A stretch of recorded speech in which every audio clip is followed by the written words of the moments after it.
ये देख लीजिए, अगर आप लोगों के पास फ़ोन है आप इसका फ़ोटो खींच लीजिए। This is a very critical जो आपका इन्फॉर्मेशन है कि DOE 1 क्या होता है, DOE 2 क्या होता है, बायोमेट्रिक क्या होती है, बायोमेट्रिक एरर 2 क्या होता है।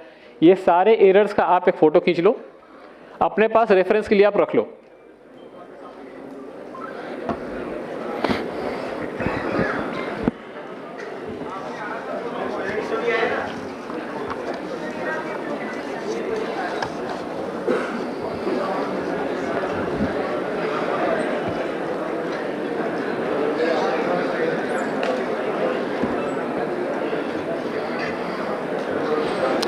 ये एरर कैटेगराइजेशन है जिसमें आप जिस भी एरर में आप जैसे मार्क होगे उसके अकॉर्डिंग ये आपकी पेनल्टी लगेगी। अब ये कुछ कॉमन सिनेरियोज है, शायद आपको ऊपर से या पीछे वालों को नहीं दिख रहा होगा। ये DOE 1 के कुछ सिनेरियोज हैं, DOE 2 के कुछ सिनेरियोज हैं। DOE 1 में आपका फ्रॉडुलेंट आता है, मिसिंग आता है, जो डॉक्यूमेंट बेस्ड एरर होते हैं। DOE 2 में आपका इनवैलिड डॉक्यूमेंट आता है, डेमोग्राफिक एरर आता है एंड पुअर क्वालिटी डॉक्यूमेंट आता है। DOE 1 मार्क होते ही आपको पता है किस तरह की पेनल्टी होती है। DOE 2 में थोड़ा सा कम पेनल्टी है, बट उसमें पेनल्टी है। तो ये जो सिनेरियोज है, इस सिनेरियोज में हम आपका डेटा क्वालिटी चेक करते हैं। रिसेंटली एनरोलमेंट ऑपरेटर गाइडलाइंस, उसके साथ साथ QC मैनुअल गाइडलाइंस डॉक्यूमेंट दोनों ही अपडेट हो रहा है, क्योंकि अभी जितने सिनेरियोज आ रहे हैं, हमें जो फील्ड से जो इनपुट मिल रहा है उसमें ऐसे ऐसे सिनेरियोज आ रहे हैं कि जिसमें लोग इजीली बहुत कुछ कर लेते हैं, और कल को हमें पता चलता है तब जब कोई ग्रीवेंस आता है, कोई इशू रेज करता है, कोई मिनिस्ट्री से कोई कॉल करता है कि नहीं भाई आपने तो ऐसा रूल बनाया, इसकी वजह से ऐसा आधार अपडेट हो गया। एक का क्वेश्चन था शायद फुल नेम चेंज का। फुल नेम चेंज पे मैं आपको क्लैरिफाई करता हूं। हमने बोला फुल नेम चेंज हम गैजेट नोटिफिकेशन के साथ एक्सेप्ट करेंगे along with old name POI document with photographs. यही है, यस और नो? अब पुराने नेम के POI डॉक्यूमेंट में गैजेट आपका ये स्टैंडर्ड सर्टिफिकेट भी हो सकता है, हो सकता है ना? क्यों? हमने तो कहीं स्पेसिफिक नहीं लिखा। स्टैंडर्ड सर्टिफिकेट हमने क्या लिखा है? फुल नेम चेंज के लिए हमें एक गैजेट नोटिफिकेशन चाहिए जो कि नए नाम का होगा। पुराने नेम का हमें कोई एक POI डॉक्यूमेंट चाहिए जिसमें उसका फोटोग्राफ होगा। यही मांगा ना हमने। पुराने नेम का तो आपका स्टैंडर्ड सर्टिफिकेट भी कोई लेके आ सकता है, तो फिर तो वही प्रॉब्लम हो गई। हमने चीजों को ठीक करने की कोशिश की, फिर किसी ने एक लूप होल निकाला और फिर वो ऐसे इस तरह के काम करने स्टार्ट कर दिए उसने।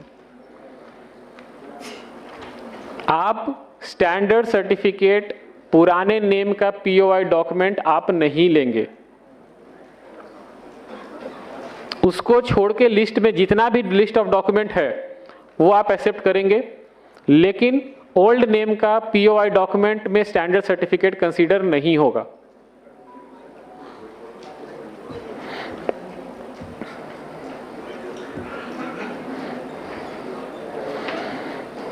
ये कुछ कॉमन मिस्टेक है जो मैं आपको दिखाना चाहता हूं। यहां पे फर्स्ट में है gender photo mismatch. Enrolment operator ने गलती से या इंटेंशनल या non intentional, I don't know, हमें नहीं पता चलता कि वो जानबूझ के कर रहा है या गलती से हो गई है, बट यहाँ पे फोटो किसी मेल का है और वहां पे इनपुट अब मेरे पास मैसेज आया फीमेल। हम इसको क्या करें? हम अगर इसको DOE 1 में मार्क करेंगे तो आप सस्पेंड हो जाओगे, पेनलाइज हो जाओगे, but we are forced to do do. हमें वो करना पड़ता है क्योंकि यहाँ पे क्लियर इंस्ट्रक्शन है कि अगर जेंडर फोटो मिसमैच है then this is a DOE 1, this is a grave error. Second है एज फोटो मिसमैच। यहाँ पे जो फीमेल है उनका फोटो देख के लग रहा है कि अप्रोक्सीमेटली 15 to 20 ईयर्स होगा मैक्स। एज जो मेरे पास आया है वो है 81 ईयर्स। तो आपको लगता है कि आप गलतियां नहीं करते हो, मैं बस आपको सिनेरियोज दिखा रहा हूं कि मेरे पास ऐसे डॉक्यूमेंट्स आते हैं और मुझे कोई बोलता है कि आप इतने रिजेक्शन क्यों करते हो। I am forced to do so. मैं क्या करूं ये सब सिनेरियोज का, कैसे पास करूं मैं इसको? आई नो कि आप भी एक इकोसिस्टम पार्टनर का हिस्सा हो, आपके बिना आधार नहीं चलेगा, आई नो, बट अगर ऐसे सिनेरियोज मेरे पास आता है तो मुझे वो रिजेक्ट ही करेंगे, वो भी DOE 1 में। थर्ड है आपका फोटो ऑफ फोटो। सी अब क्लियर देखो, फोटो ऑफ फोटो खींचा हुआ, रिफ्लेक्शन आ रही है फोटो की।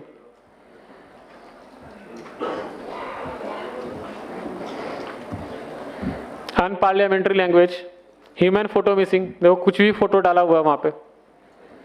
अगर इस पे आधार बन जाता है तो फिर से कल को वही होगा कि हनुमान जी का फोटो आधार बन गया, भगवान का आधार बन गया, किसी और का आधार बन गया, फिर आप हंसोगे बोल के ये कि देखो किसी का भी आधार बन जाता है। क्यों बन जाता है? क्योंकि हम ही गलती करते हैं। वो शायद हम उसको रिजेक्ट नहीं कर पाए और आपने उसको हमें फोर्सफुली भेजा कि आप इसको देखो, हमसे मिस हो गया और वो जनरेट हो गया।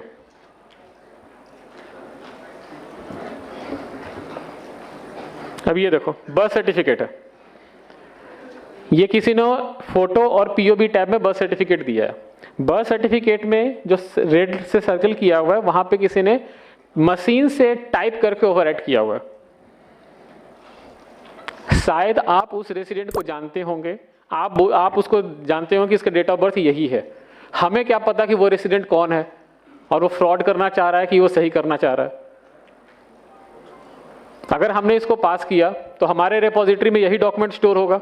कल को अगर कोई क्वेश्चन किया तो बोला कैसे इनरोलमेंट ऑपरेटर्स हैं आपके, कैसे QC की टीम है आपकी जो ऐसे पास कर देते हैं।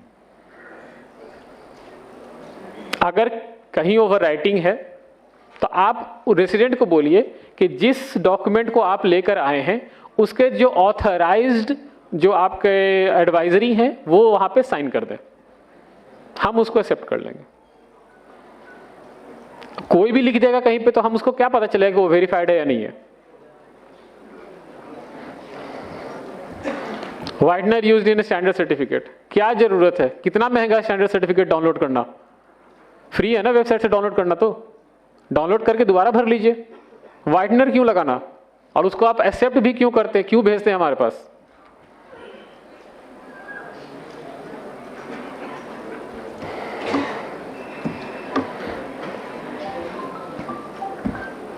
सर्टिफाइड डिटेल्स में पूरा ओवरराइटिंग करके दोबारा लिखा हुआ है।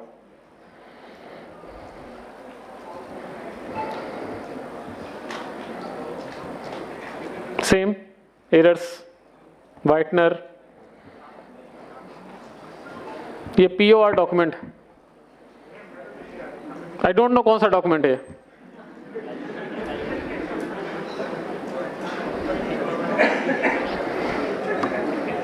ये देखो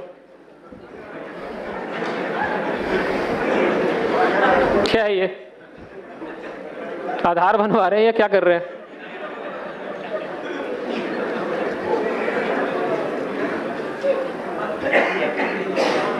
आप ये देखो, आपने सिलेक्ट किया school leaving certificate, school transfer certificate, extract of school record. ठीक, डॉक्यूमेंट क्या है? कोई पब्लिक माध्यमिक विद्यालय है, उसमें एक्सट्रैक्ट लिखा हुआ है, साइन किया हुआ है, और ये डॉक्यूमेंट हमारा अप्रूव्ड लिस्ट में हम मानते भी नहीं है इसको। आप उसको भेज देते हो कि शायद कोई पास कर दे या चला देगा इसको।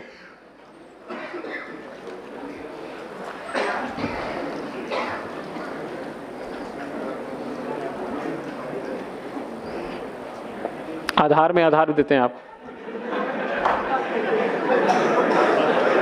मैं आधार का एड्रेस देख के आधार का एड्रेस कैसे अपडेट करूं?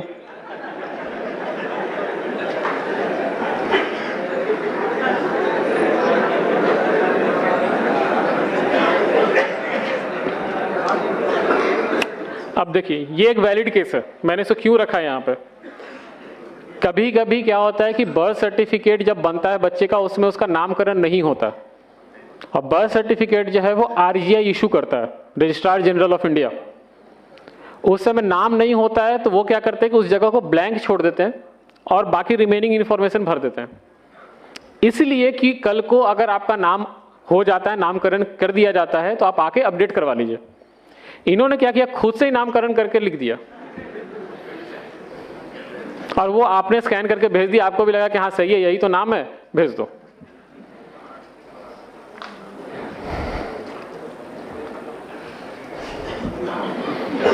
अब आप किसी का UPI पेमेंट करोगे, उसके ट्रांजैक्शन हिस्ट्री से निकाल के स्क्रीनशॉट भेज दोगे आप, और कैसे आप उसको एक्सेप्ट करते हो आई डोंट नो।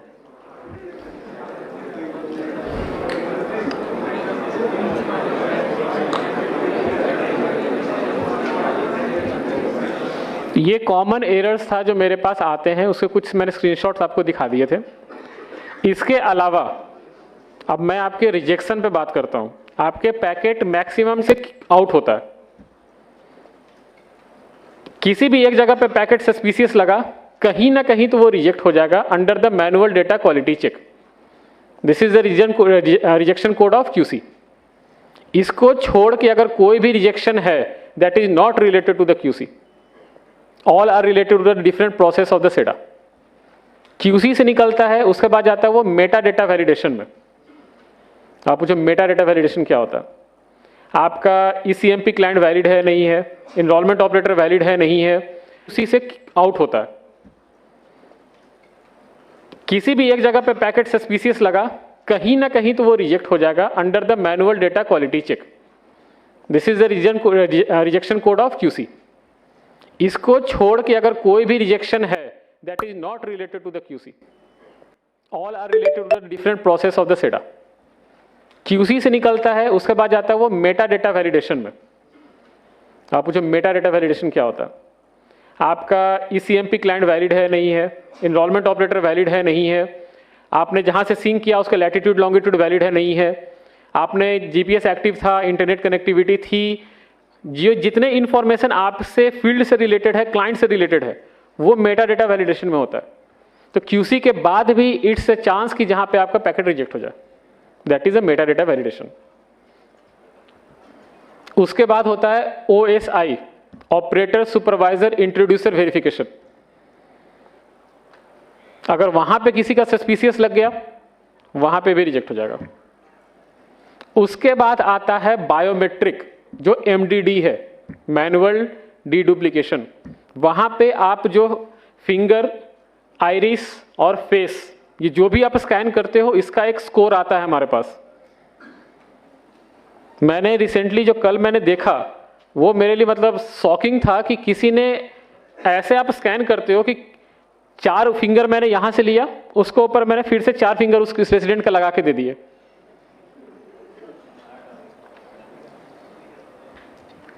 ये मैंने आंखों से देखा कि ऐसे पैकेट वहां पे आते हैं। आप क्या करते हो? स्कैनर ठीक से साफ नहीं किया आपने, एक के बाद एक, एक के बाद एक, एक के बाद एक, वो कंटिन्यू उसी पे फिंगरप्रिंट आप ले रहे हो। धीरे धीरे उसका स्कोर कमता जाता है और बायोमेट्रिक मैचिंग में वो रिजेक्ट हो जाता है। अब जो बायोमेट्रिक हमारे पास दिखता है, आइरिस एग्जैक्ट बहुत अच्छे से दिखता है। आपको लगता होगा ना कि शायद छोड़ दो कोई बात नहीं, हाँ, जो फोर्सफुली की बात चल रही थी, फोर्सफुली कभी भी आप नॉर्मल रेसिडेंट का मत कीजिए, एक्सेप्शन केसेस में कीजिए, जहां पे रेसिडेंट 60 ईयर से एबव है, जिनका बायोमेट्रिक कैप्चर नहीं कर पा रहे, या बच्चा है और वो 0 to 5 के बीच में आधार बना और उसके बाद वो 5 ईयर के अंदर में ही आधार अपडेट करवाना चाहता है। उस सिनेरियोज में बायोमेट्रिक ठीक से नहीं मैच होती तो वहां हमें फोर्सफुली देना पड़ता है। लेकिन जो नॉर्मल रेसिडेंट है, जो 30 साल का है, 20 साल का है, 40 साल का है, उसकी बायोमेट्रिक सब कुछ सही है, कोई प्रॉब्लम नहीं होती। बट वहां पे जब आप फोर्सफुली डालते हैं ना, तो एमडीडी में वो दिखता है कि ये फोर्सफुली डाला हुआ है और इसकी रिक्वायरमेंट नहीं थी, और उसका स्कोरिंग होता है 2, 3, 17, 19 आउट ऑफ 100, वो वहां रिजेक्ट हो जाता है। आप सिस्टम के ना कॉम्प्लेक्सिटीज को समझो कि 136 करोड़ पॉपुलेशन के डेटाबेस को संभालना इतना आसान नहीं है। और ये जो जितने स्टेजेस हैं, ये सारे स्टेजेस मैनुअल भी हैं और ऑटोमेटेड भी हैं। कहीं ना कहीं तो एक पैकेट फंसी जाता है। अब आप ऐसा मान लो कि मैंने अगर ये इस कोड में रिजेक्ट किया कि आपका लेफ्ट फिंगर का, लेफ्ट हैंड का जो फर्स्ट फिंगर है वो मैच नहीं किया ओरिजिनल आपके फिंगरप्रिंट से, इसलिए मैंने रिजेक्ट कर दिया। ये मैं रेसिडेंट को अगर मैसेज भेजूं तो रेसिडेंट क्या बोलेगा कि मुझे इससे क्या मतलब है? ये आपकी परेशानी है, ये हमारी परेशानी है। This is not a resident headache. वो वहां पे technical issues, data process error, वो वहां पे उस तरह के कैटेगरी में रिजेक्ट होते हैं। आप ऑफलाइन इनरोलमेंट कर रहे हैं, जैसे ही आपने सिस्टम सिंक किया, फ्रैक्शन ऑफ सेकंड के लिए आपका इंटरनेट चला गया,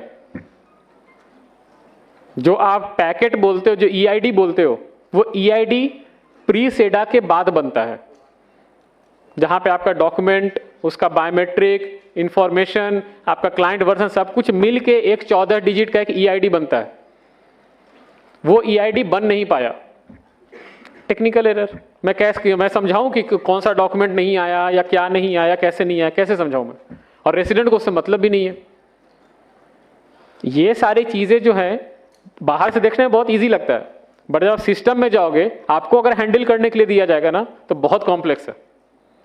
बाहर से तो ठीक है, 14 डिजिट का आधार है। तो 14 डिजिट के आधार को मेंटेन करने के लिए सोचो आप कितने रीजनल ऑफिस हैं, कितने एक टेक सेंटर है, और कितने रिसोर्सेस काम कर रहे हैं। यहां से जब पैकेट MDD से निकलता है तो जाता है आपका FMS सिस्टम में, that is a fraud management system. यहां पे कुछ पैरामीटर सेट है, मैं आपको बताऊंगा नहीं, वहां पर पैरामीटर सेट है। इस पैरामीटर में अगर आपका पैकेट फॉल किया तो रिजेक्शन कोड आएगा, EID found as a fraud and rejected. ऐसे टोटल 432 मैसेजेस हैं। QC से निकलता है, उसके बाद जाता है वो मेटा डेटा वैलिडेशन में। आप पूछो मेटा डेटा वैलिडेशन क्या होता है? आपका ECMP क्लाइंट वैलिड है नहीं है, एनरोलमेंट ऑपरेटर वैलिड है नहीं है, आपने जहां से सिंक किया उसका लैटिट्यूड लॉन्गिट्यूड वैलिड है नहीं है, आपने GPS एक्टिव था, इंटरनेट कनेक्टिविटी थी, जितने इंफॉर्मेशन आपसे फील्ड से रिलेटेड है, क्लाइंट से रिलेटेड है, वो मेटा डेटा वैलिडेशन में होता है। तो QC के बाद भी इट्स अ चांस कि जहां पे आपका पैकेट रिजेक्ट हो जाए, that is a Meta data validation. उसके बाद होता है OSI, operator supervisor introducer verification. अगर वहां पे किसी का सस्पिशियस लग गया, वहां पे भी रिजेक्ट हो जाएगा। उसके बाद आता है बायोमेट्रिक, जो MDD है, मैनुअल डीडुप्लीकेशन। वहां पे आप जो फिंगर, आइरिस और फेस, ये जो भी आप स्कैन करते हो, इसका एक स्कोर आता है हमारे पास। मैंने रिसेंटली जो कल मैंने देखा, वो मेरे लिए मतलब शॉकिंग था कि किसी ने ऐसे आप स्कैन करते हो कि 4 फिंगर मैंने यहां से लिया, उसको ऊपर मैंने फिर से 4 फिंगर उस रेसिडेंट का लगा के दे दिए। एक 1 by 1 आप कोई माइक देंगे प्लीज? एक minute 1 by 1 we will go 1 by 1। आप पहले हाथ उठाइए, उसके बाद माइक लीजिए, उसके बाद बोलिए। मेरे पास आवाज नहीं आ रही है यहाँ पे।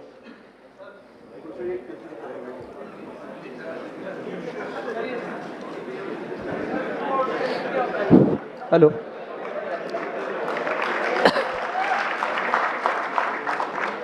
हाँ बताइए sir. Please maintain silence, please maintain silence first.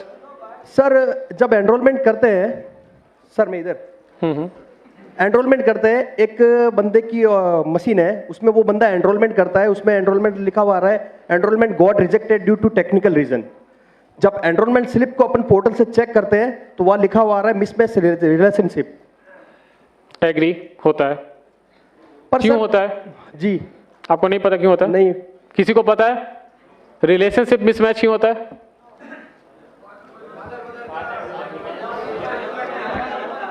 बता दिया आंसर। नहीं सर, उस बंदे का पर्टिकुलरली 16 स्लिप सेम कंडीशन में रिजेक्ट हुआ है और आज तक 16 एनरोलमेंट ही किए उसने, सारे रिजेक्ट हो रहे हैं। वो HOA बेस्ड एनरोलमेंट है? नहीं, मोबाइल नंबर अपडेट हो रहा है सर। मोबाइल नंबर अपडेट है? Only mobile number update sir. एक मिनट मेंटेन साइलेंस।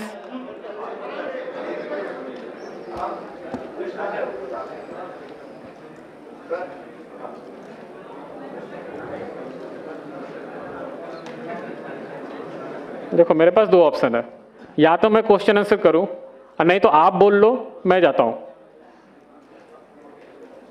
मेरे पास नॉलेज है, इंफॉर्मेशन अगर आपको चाहिए तो ठीक है, नहीं चाहिए तो जैसे सिस्टम चल रहा हो चलता ही रहेगा, कुछ भी कर लो, आप सुधार नहीं सकते।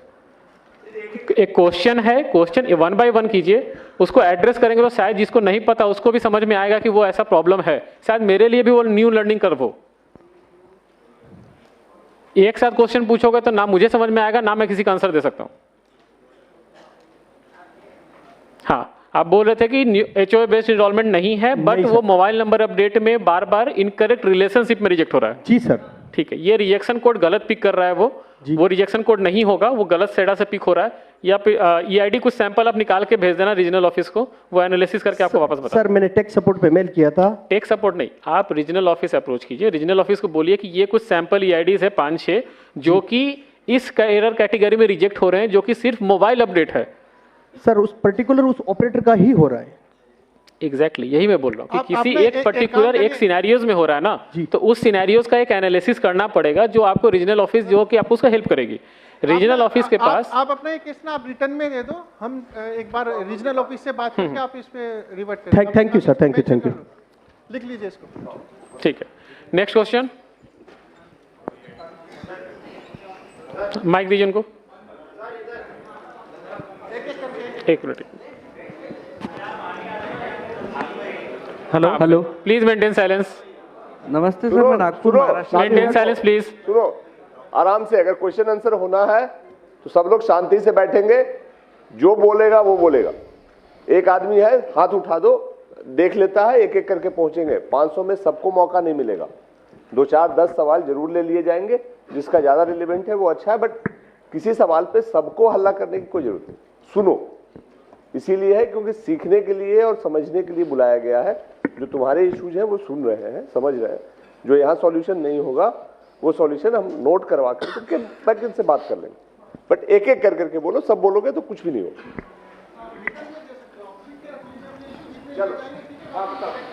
जी हाँ बताइए। नमस्ते सर, मैं नागपुर महाराष्ट्र से हूँ। मेरा क्वेश्चन एड्रेस चेंज से रिलेटेड है। एड्रेस चेंज में पहले son of, daughter of, care of, इस तरह के 3 ऑप्शंस आते थे। आजकल सिर्फ केयर ऑफ का ऑप्शन आता है। बिल्कुल, क्योंकि हमने वो ऑप्शन हटा दिया है ECMP से ही, क्योंकि अब जो डॉटर ऑफ, जो केयर ऑफ सेक्शन है, उसको हम उसी में एक ही में इंक्लूड कर रहे हैं। जी। अगर आप लिखोगे डॉटर ऑफ समथिंग, तो वो आप आधार को ना एज ए PO और डॉक्यूमेंट आप इस्टेब्लिश कर देते हो। तो वो हमारे लिए कभी कभी ऐसे केसेस आते हैं जहाँ पे कि बोला जाता है कि ये आधार है, इसमें मेरे फादर का नाम है, लिखा है डॉटर ऑफ, सन ऑफ, तो आप इसको एक्सेप्ट कर लीजिए। जी। ये जब प्रॉपर्टीज के जो ट्रांजेक्शंस होते हैं ना, वहाँ पे बहुत वाइटल रोल होता है, इसीलिए हमने उसको स्टैंडर्डाइज करके केयर ऑफ सेक्शन कर दिया है। दैट विल नॉट सिग्निफाई कि वो डॉटर ऑफ है, सन ऑफ है या क्या है, जस्ट केयर ऑफ, सबके लिए सिंपल एक rule.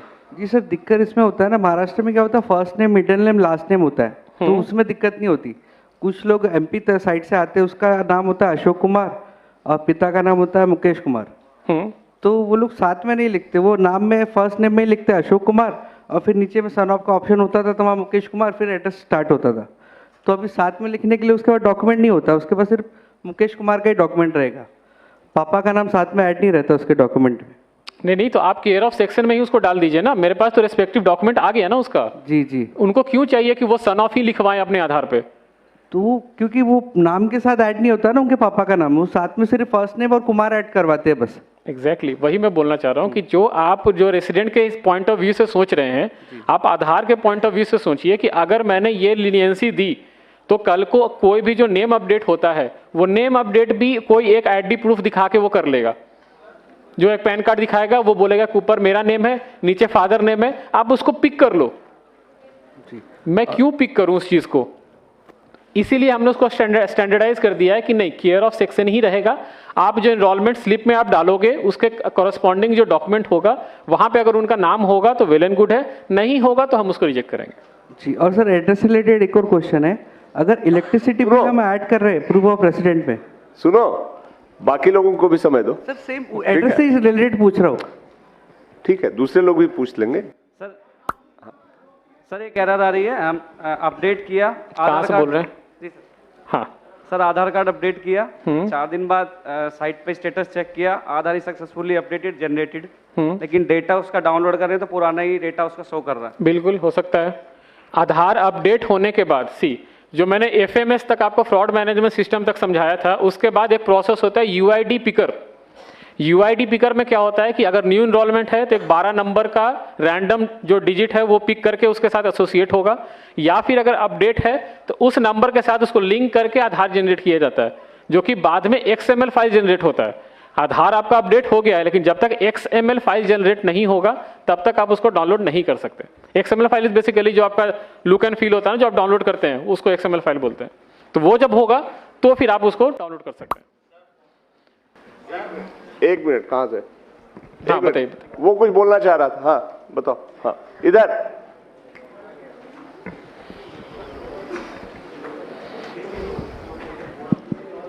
Ji sir, thank you. हाँ सर बताइए। मैं ये बोलना चाह रहा था, जैसे इन्होंने बोला कि महाराष्ट्र में वो सरनेम की प्रॉब्लम आ रही है उनको सरनाम, यही प्रॉब्लम हमारे साथ भी आई है कि जो बाय डिफॉल्ट हमारे उसमें क्लाइंट में है उसमें सिर्फ केयर ऑफ आता है, उसमें हम कुछ नहीं टाइप कर सकते सन ऑफ वगैरह, जैसे हम उसमें स्लैश टाइप करते हैं उसको नहीं लेता है वो।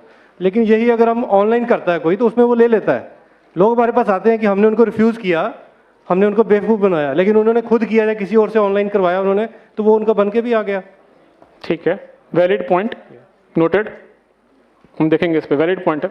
हमारे टीम से कोई इस पॉइंट को नोट कर लीजिएगा कि ECMP क्लाइंट में ऑप्शन नहीं आ रहा है, SSUP में ही ऑप्शन है। Next question, 1 by 1।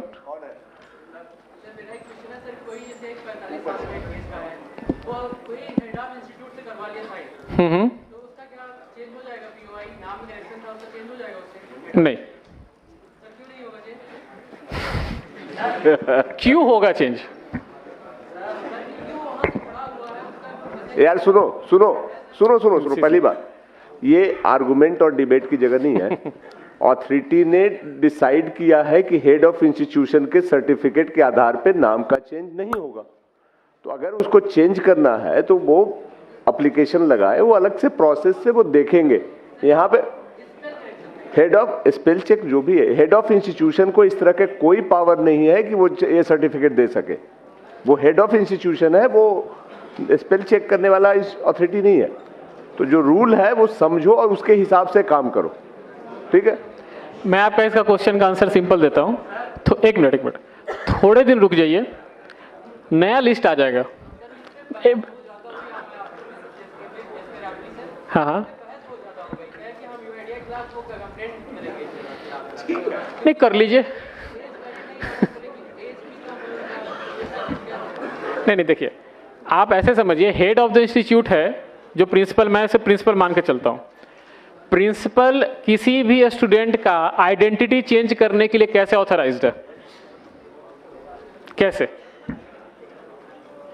आप रेजिडेंट पर्सपेक्टिव से मत देखो। आप ऐसे समझो कि आप आधार से रिलेटेड हो। आप ऐसे समझो कि अगर कोई प्रिंसिपल ये लिख के देता है कि रमेश कल से सुरेश है, तो हम मान लें उसको? ठीक है, I am taking your consider, I am taking. Bipin है, VIPIN है, BIPIN मैंने कर दिया। एक minute, I am got your question. Minor correction ना, ठीक है। आपके गलती से किसी का नाम जो है विपिन था, BIPIN बन गया, लेकिन उसका ओरिजिनल नेम जो है VIPIN था, ठीक है। वो बोल रहा है कि एक स्कूल का हेड प्रिंसिपल से मैं लिखवा के लाता हूं और उसके बाद आप मेरा नाम चेंज कर दो। स्कूल का जो हेडमास्टर या प्रिंसिपल है वो पुराने विपिन को जानता था? ना ही वो नए विपिन को जानता है। इट्स ओनली कि वो एक विपिन को जानता है जो उसको स्कूल में या कॉलेज में पढ़ता है। अगर आप इस तरह के केसेस को सबको बोले कि नहीं ये पास हो जाना चाहिए, तो स्कूल में ही आप समझो कि सारे नाम जब अपडेट करवा लेंगे। गीता जो है GEETA से GITA हो जाएगी। जो क्यों? क्योंकि है प्रिंसिपल ने लिख के दे दिया है। प्रिंसिपल कैसे किसी का आइडेंटिटी प्रूफ बन सकता है? Sir my query UCL related. एक minute.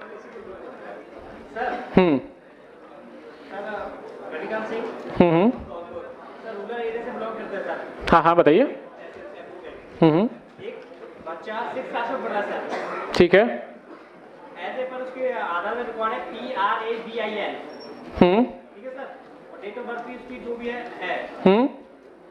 As per school record है उसका नाम है PRAGWN। ठीक है सर। अब ये बताओ उसको किसके बिहाफ पे हम चेंज कर सकते हैं सर? तो आपने पहले वो नाम पे क्यों आधार बनवाया? क्या सर? आपने पहले उस नाम पे आधार क्यों बनवाया? नहीं, सिंपल सॉल्यूशन है। आप RGI जाइए, बर्थ सर्टिफिकेट अपडेट करवाइए, इजी प्रोसेस है। बर्थ सर्टिफिकेट अपडेट करवाइए, हमें भी दे दीजिए, हम बर्थ सर्टिफिकेट बेसिस पे आपको तुरंत अपडेट कर देंगे। आरजीआई जो ये गवर्नमेंट बॉडीज होती है, they are authorised to act as a POI. Principal headmaster नहीं ऑथराइज्ड हैं पीओआई को प्रूफ करने के लिए। यार सुनो सुनो,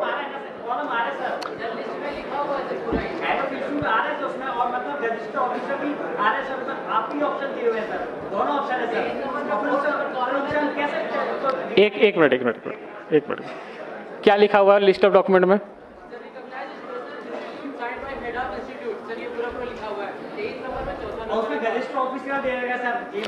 हमने, हाँ ठीक है। अब आप बोल रहे हो प्रिंसिपल का, मुझे पता कैसे चलेगा कोई प्रिंसिपल ग्रुप ए ऑफिसर है? ग्रुप ए ऑफिसर है, मुझे कैसे पता चलेगा? क्या होता है सर?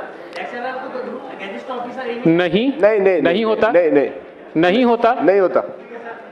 आपके गांव में होता होगा, आप ऐसे समझो, आपको मैं बता रहा हूँ। आईआईटी जानते हो ना आप लोग? आईआईटी का जो प्रोफेसर होता है ना, वो ग्रुप ए ऑफिसर नहीं होता। आप देखो, आप रेसिडेंट पर्सपेक्टिव से जो क्वेश्चन पूछ रहे हो ना, आप मेरे पर्सपेक्टिव से देखो कि अगर मेरे पास ना ऐसे करोड़ों सिनेरियोज होते हैं, अगर मैं ऐसे सिनेरियोज पिक करके मैं पैकेट पास करूं ना, तो ऐसे इन नंबर ऑफ केसेस और बनेंगे। नहीं सर, उनको डिक्लाइन करने का एक प्रॉपर रीजन तो दीजिए कि हम उनको ये बोल सके इस वजह से हम नहीं बना रहे इनको। आप रेगुलर पीओआई डॉक्यूमेंट लेके नहीं, सी बनाना नहीं है सर। आप देखिए, न्यू इनरोलमेंट जो है, आप सुनो, मेरा नाम XYZ था, ठीक है? XYZ मेरा नाम आधार में बन गया, ठीक है? XYZ आधार में नाम बन गया, अब मुझे उसको XYA करवाना है, ठीक है? आप कोई भी रेगुलर पीओआई डॉक्यूमेंट ले आइए, हम उसे अपडेट कर देंगे, लेकिन ऐसे डॉक्यूमेंट लेके मत आइए जो कि किसी का डिक्लेयर्ड होगा। अब एक सवाल इधर से ले रहे हैं। एक minute sir, my query UC maintain silence first. हाँ सर बताइए। Sir, maximum time of update 3 महीने 4 महीने तक होल्ड में रहता है और उसके बाद में अंडर प्रोसेस ही लिखा हुआ आता है, भले ही हमने केवल मोबाइल नंबर अपडेट किया हो। एग्री होता है।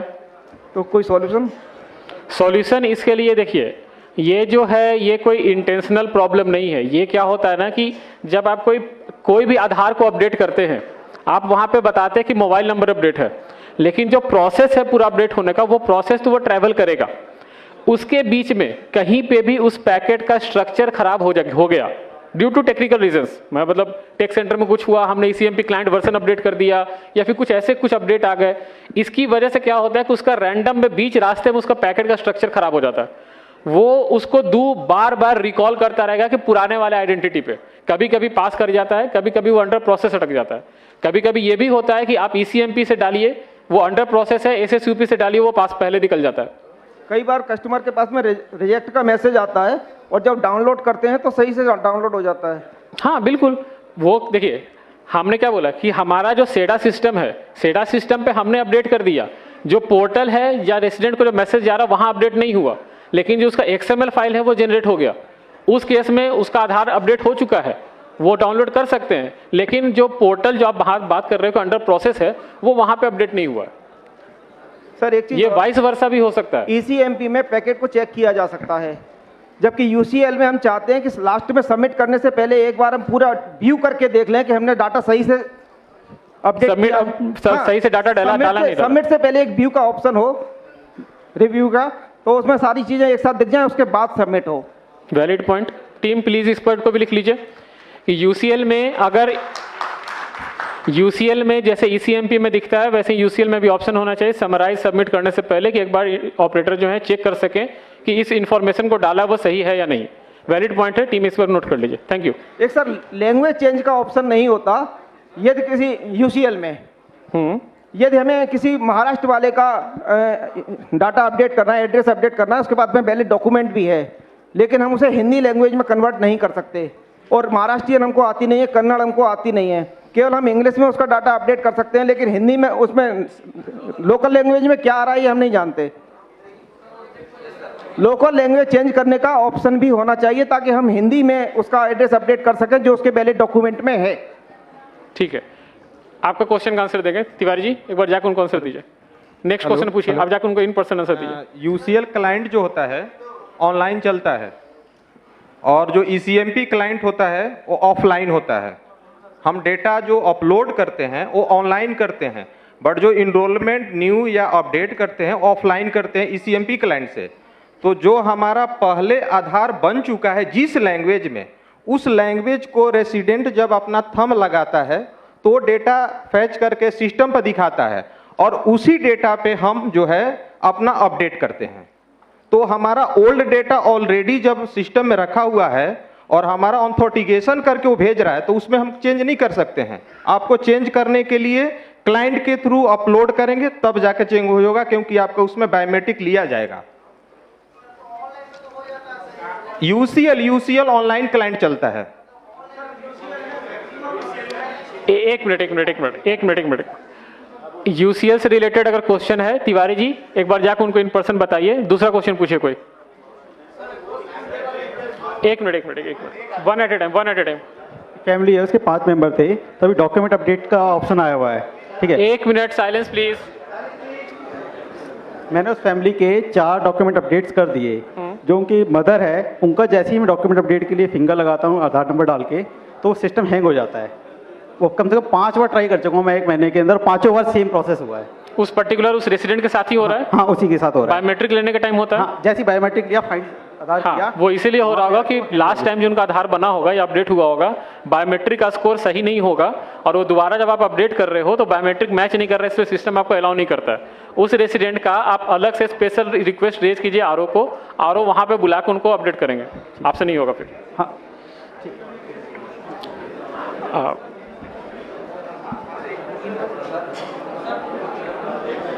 सर जैसे नेम की, डेट ऑफ बर्थ और जेंडर की लिमिट है, तो बायोमेट्रिक की लिमिट तो नहीं है?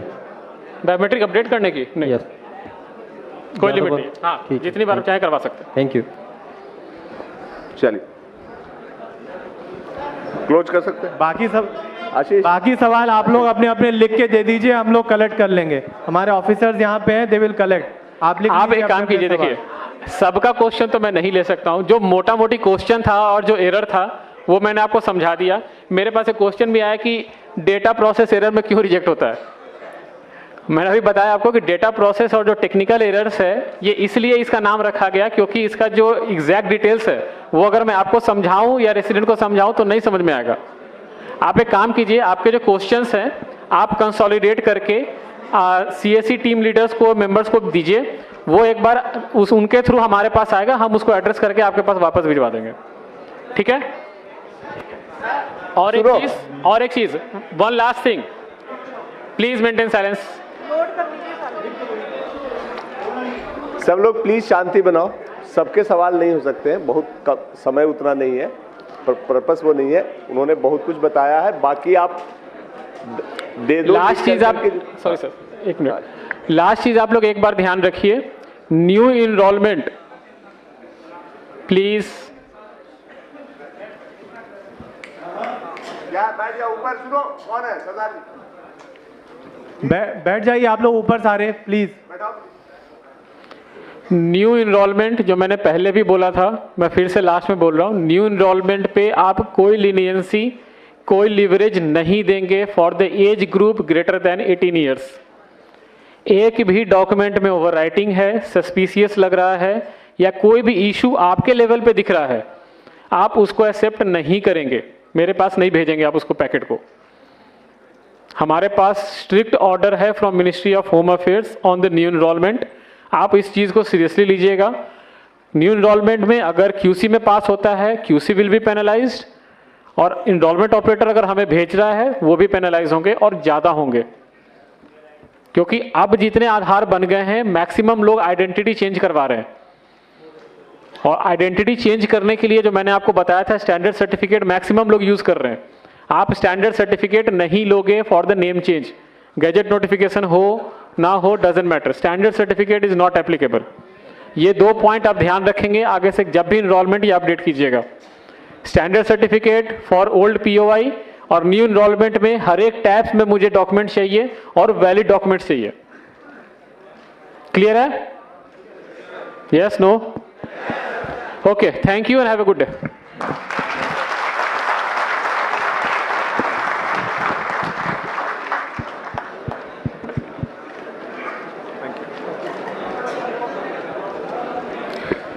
Thank you sir. सभी लोग 5 मिनट बैठ जाएं, बात ना करें आपस में। हम सेशन के अंत में पहुंच गए हैं। एक इंपॉर्टेंट अनाउंसमेंट है सबके लिए, प्लीज इसे नोट कर लीजिएगा। ये 3 बस नंबर्स हैं, आप नोट कीजिए। जिनको भी दिल्ली रेलवे स्टेशन जाना है वो इन 3 बसेस को बोर्ड करेंगे। आप नोट कर लीजिए, मैं रिपीट करता हूं। यूपी 22 AT 0207, रिपीट करता हूं, यूपी 22 AT 0207।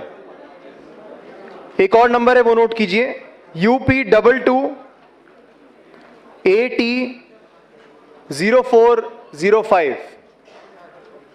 एक बार दोबारा बोलता हूं, UP 22 AT 0405 and last UP 22 AT 4711।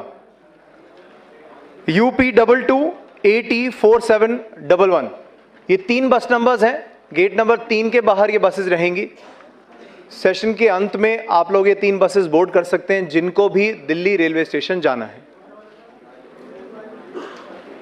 हम सेशन के अंत में पहुंच गए हैं और आपकी उत्सुकता और आपके सवालों को देखकर खुशी भी होती है, लेकिन बहुत सारे ये पॉसिबल नहीं है कि सबका सवाल हमने लिया जाए, इसलिए हमने लिखित तौर पे नई दिल्ली रेलवे स्टेशन है,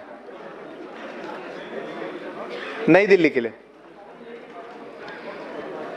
खुशी होती है आपके सवालों को देखकर और आज अच्छा लग रहा है कि आप सभी लोग आए। अंत में मैं हमारे MD CEO साहब श्री संजय कुमार राकेश जी से रिक्वेस्ट करूंगा फॉर वोट ऑफ थैंक्स। एक बार तालियों के साथ उसी एनर्जी को वापस लेके आएंगे जो सुबह थी हमारे लिए।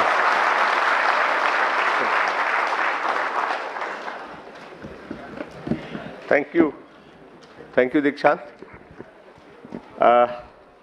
आज सब आप लोग दिन भर रहे हो, दिन भर का सेशन, सबको बहुत बहुत धन्यवाद। और मेरे ख्याल से बहुत अच्छा सेशन रहा, आपकी एनर्जी देख के बड़ी खुशी हुई। एक बार आप लोग अपने लिए ताली कर लो।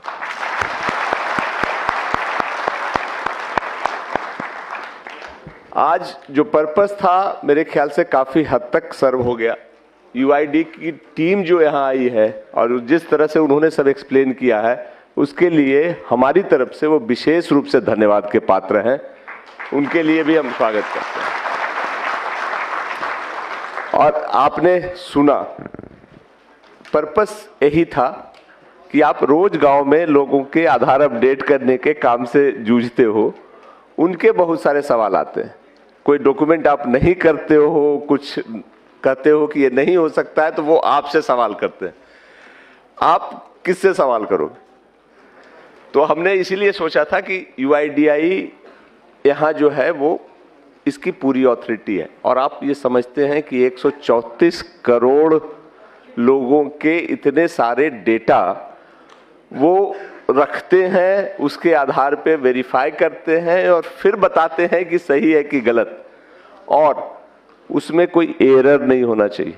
एक गलती और उनके सिर पे लोग डंडा बजाना शुरू करते हैं कि ये गलती कैसे हो।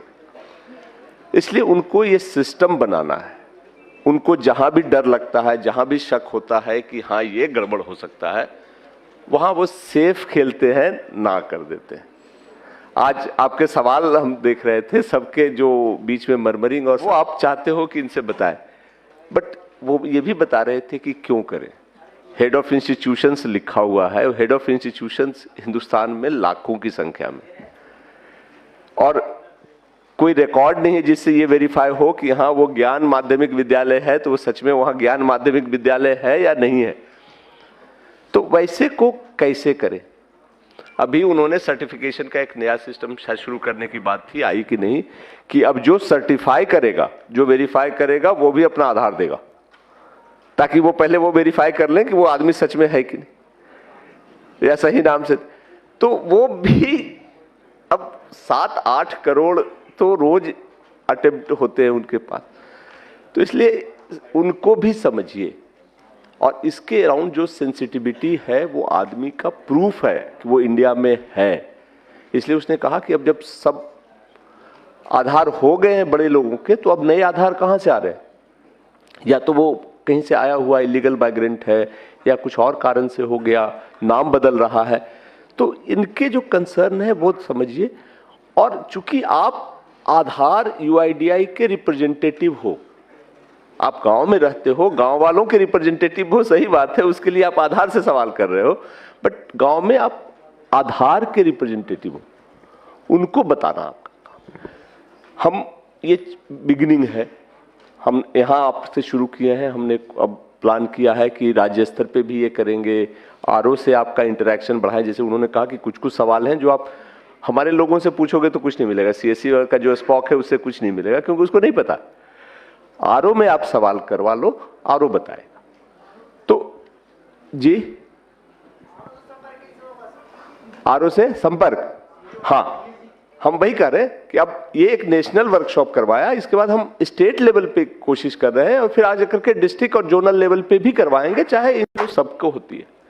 बट ठीक है, अब हम उस रास्ते पे हैं जहां हम कोशिश कर रहे हैं कि इंफॉर्मेशन एक्सचेंज हो, हम लोग आपस में बात करें, एक दूसरे के कंसर्न को समझें और फिर मिल करके एक ऐसा सिस्टम बताएं। आप गाँव वालों को बताओ, अपने लोगों को बताओ कि भैया ये नहीं हो सकता, जो होता है वो कर लो, जो नहीं होता है उसके लिए अलग प्रोसेस। और वो जो उसने एक बात कही थी, जरूर देना, कर देते हैं शायद हो जाए, इस चक्कर में मत पड़, ये नहीं। हाँ हाँ बच्चे, हाँ, किसका फोटो अपडेट?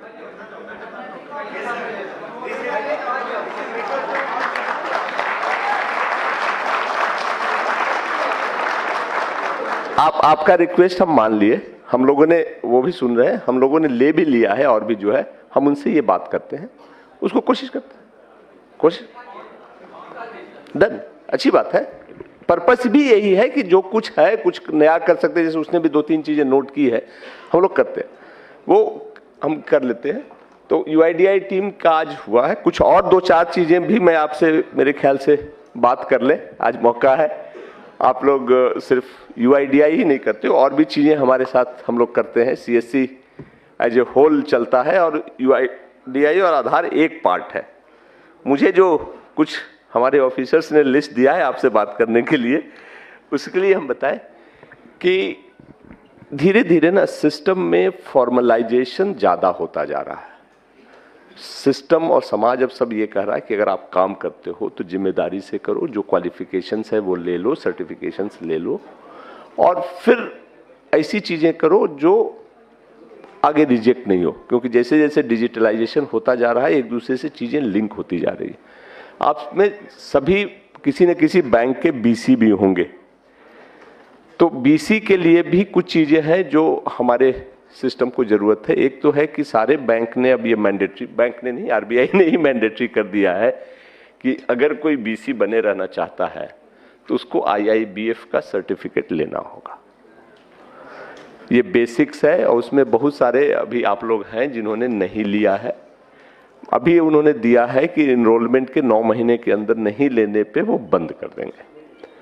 हम अभी बंद तो नहीं कर रहे हैं, अभी हम उनसे बात कर रहे हैं, बट अब हमें भी इतना पुश मत करो कि बंद हो जाए। तो बहुत मुश्किल काम नहीं है। आईआईबीएफ का सर्टिफिकेट आप खुद भी ले सकते हो, ऑनलाइन है, हमारे ही सिस्टम से होता है। जिन्होंने नहीं लिया है वो जरूर ले लो, ये मैंडेटरी है, नहीं तो उसके साथ ही की चीजें होती है। अब तक चल गया है हम लोग बात करके, बट आगे बहुत दिन नहीं चलने वाला है। दूसरा ये है, उसको हम वर्कआउट कर रहे हैं कि हर साल पुलिस का एक वेरिफिकेशन सर्टिफिकेट लगता है, आप उसको प्रोक्योर कर लो। अगर प्रोक्योर करने में दिक्कत हो तो हम सिस्टम वर्कआउट कर रहे हैं कि आप अपना डिटेल्स जहां भी देते हो कर करके डिस्ट्रिक्ट मैनेजर्स को बता दो, हम उसको बल्क में लेने की कोशिश करेंगे। बट हर साल वो जमा करना पड़ता है, और सिस्टम में अपलोड का भी हम बना दे रहे हैं। अब ये अपडेटेड एक सिस्टम आ रहा है, वीएलई का भी रजिस्ट्रेशन बंद है कुछ दिनों से, maybe in a week time हम नया लाएंगे जिसमें कि ये सारी चीज़ें अपलोड करने की आपको फैसिलिटी भी हम देंगे। तो ये 2-4 चीज़ें हैं, और एक बीसी का एग्रीमेंट होता है जो हम ई साइन के साथ लाएंगे। जब लाएंगे तो आप पढ़ कर करके उसको ई साइन के साथ ही साइन कर लेना। वो भी एसबीआई ने के जो, इसमें एसबीआई के बीसी कौन कौन है? गुड, थोड़े से इन लोगों ने तो साइन कर लिया है, एसबीआई वाले एग्रीमेंट ने मैंडेटरी कर दिया। बाकी बैंक भी धीरे धीरे ये करते जा रहे हैं। हाँ, दूसरा ये है कि जैसा कि मैंने बताया था शुरू में कि आप ना हमारे सीएससी के सिस्टम में अपेक्स पे हो। यूसीएल का मतलब है कि वो हमारा सबसे ट्रस्टेड मतलब ट्रांजैक्टिंग वीएलई है जो उस एरिया में अच्छा काम करता है। तो इसके लिए ये जरूरी है कि आप यूसीएल के साथ साथ बैंक के पोर्टल पे भी ट्रांजैक्शन करते रहो, और बाकी जो हमारा डीजी पे और डिजिटल सेवा है सारी सर्विसेज देने की जरूरत है। ऐसा नहीं होना चाहिए कि आप यूसीएल कर रहे हो और बाकियों को छोड़ रहे हो। वो ट्रांजैक्शन भी मैंडेटरी है, क्योंकि सिस्टम गांव के लोग, लोकेलिटी के लोग आपके पास आते हैं, आपका उनसे संपर्क है तो सब कुछ करेंगे। तो ये हम लोग मॉनिटर करना शुरू कर चुके हैं, क्योंकि हम लोगों ने एक टूल भी बनाया है एनालिटिक्स करने का। अब हमें पता चलता है कि किस वीएलई ने किस दिन किस चीज में कितना काम किया। आपके डिस्ट्रिक्ट मैनेजर बताते भी होंगे कि आपने इस पे तो इस महीने काम नहीं किया। तो पहले नहीं था, पिछले 1-1.5 साल से ये सिस्टम आ गया है। तो आपकी सारी का जो है काम वो पता चलते रहता है, तो उस पर ध्यान दीजिए। खास करके कुछ लोगों का जो आईसीआईसीआई के बीसी थे, आईसीआईसीआई ने अपना बीसी का नेटवर्क बंद कर दिया है। तो आप लोगों में जो आईसीआईसीआई के बीसी थे और यूसीएल लिए थे उसके स्ट्रेंथ पे, उनको किसी न किसी बैंक के उस पे माइग्रेट करना होगा। और इसके लिए हमने एक्सिस बैंक से बात किया है। जिसका एक्सिस बैंक का आसपास है वो कर लो, दूसरे बैंक का, बट प्लीज इसको कर लो, क्योंकि अगर बीसी का स्टेटस जाता है तो यूसीएल के स्टेटस में दिक्कत हो सकती है। कुछ दिन का रिलैक्सेशन है, हमारी टीम यहाँ है, जितने लोग हैं एक्सिस बैंक में बनना चाहते हैं वो ऑप्शन दे दें, हम उसको प्रायोरिटी पे करवा देंगे।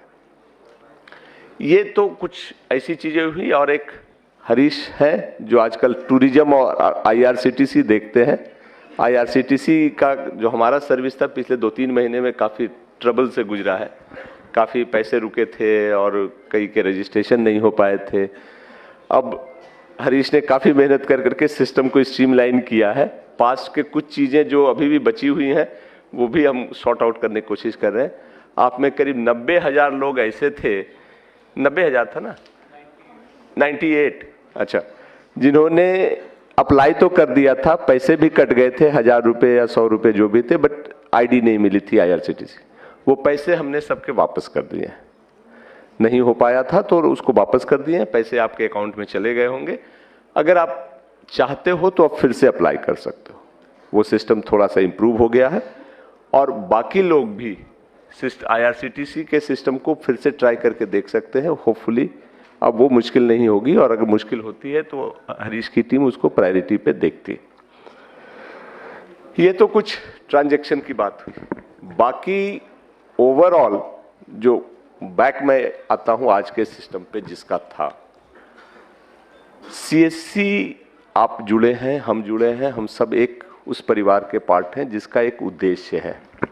ये प्योर बिजनेस नहीं है जिसको हम सिर्फ अधिक से अधिक पैसा कमाने के लिए काम करते हैं। इस चीज को हमेशा ध्यान रखना कि हम पैसे तो जरूर कमाते हैं, लेते हैं पैसे अपनी सर्विस के, बट वो वाजिब पैसा है और सही तरीके से पैसा है। जैसे जैसे ये कारवां बढ़ रहा है, लोग बढ़ रहे हैं, हम लोगों पर लोगों की नजर भी बढ़ रही है, और एक की गलती से सबको भुगत। अब आप मुझे ये लेवल पे भी हमारे वर्कशॉप चल रहे हैं, हम आपसे आपके सिस्टम की जानकारी शेयर करेंगे, प्रोसेसेस की जानकारी शेयर करेंगे। वो करो जो जेन्युइन है। आप टेक्निकली जानते हो, कुछ लोग आप में काफी टेक सेवी हैं। एक अभी केस हम इन्वेस्टिगेट कर रहे हैं जिसमें कि किसी ने वेबसाइट के थ्रू आधार के सिस्टम में करने की कोशिश कर रहा है कि हम यहां बैठे, मशीन यहां है, कोई दूसरी जगह से ला करके उसकी आईडी अपलोड करने की कोशिश की जा रही। किसी ने हमें खबर दी तो अभी हम, तो ऐसे जो है, अगर आपके पास दिमाग है, आपके पास नॉलेज है, हमारे पास आ जाओ यार, हम अच्छा सा काम दे देंगे तुमको। सीएससी में हमेशा ही अच्छे लोगों की जरूरत है, बट अगर उसको आप कुछ एक्स्ट्रा कमाने के लिए सिस्टम को सबवर्ट करने की कोशिश कर रहे हो तो इतना ध्यान रखना, सिस्टम इतना बड़ा है कि आपको पकड़ लेगा। और जब पकड़ लेगा और उसके बाद जब कार्रवाई होगी तो उसमें प्रोपोर्शन नहीं होता, उसमें डिटरेंस होता है कि ऐसी कार्रवाई की जाए कि दूसरे लोग भी देख करके डरे।